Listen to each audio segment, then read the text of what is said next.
올해 1분기 소득이 가장 낮은 하위 20% 가구는 정부나 가족 등으로부터 보조받은 이전 소득이 근로소득보다 더 많은 것으로 나타났습니다. 정부가 적극적으로 소득주도 성장 정책을 펼친 결과 처음으로 지원받은 금액이 벌어들인 액수보다 더 커졌습니다. 김원배 기자가 보도합니다. 통계청에 따르면 올해 1분기 소득 최하위 20% 가구의 이전 소득은 59만 7천 원, 근로소득은 47만 2천 원으로 집계됐습니다. 소득 최하위 20% 가구의 이전 소득이 근로소득을 추월한 것은 2003년 관련 통계가 집계되기 시작한 이후 처음입니다. 이전 소득은 생산 활동을 하지 않아도 정부나 가족 등이 보조하는 소득을 의미합니다. 국민연금이나 기초연금, 기초생활보장급여 등은 공적 이전 소득에 속하고 자녀가 부모에게 주는 생활비는 사적 이전 소득에 해당합니다.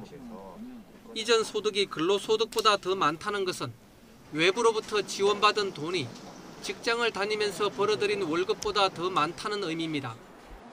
올 1분기 소득 최하위 20% 가구의 이전 소득 59만 7천 원은 지난해 1분기보다 무려 21.6%나 증가한 것으로 역대 최대의 증가율입니다.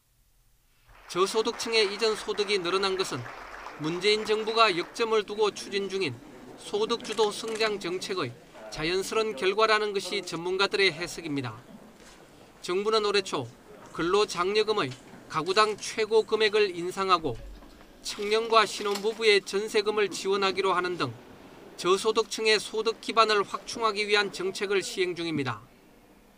반면 올 1분기 소득 최하위 20% 가구의 근로소득 47만 2천 원은 1년 전보다 13.3% 줄어들어 사상 최대의 감소율을 기록했습니다. 정부는 고령화에 따른 70살 이상 가구주 비중 증가와 서비스 부진에 따른 임시직과 일용직의 고용 악화 등이 영향을 미친 것으로 분석하고 있습니다. YTN 김원배입니다.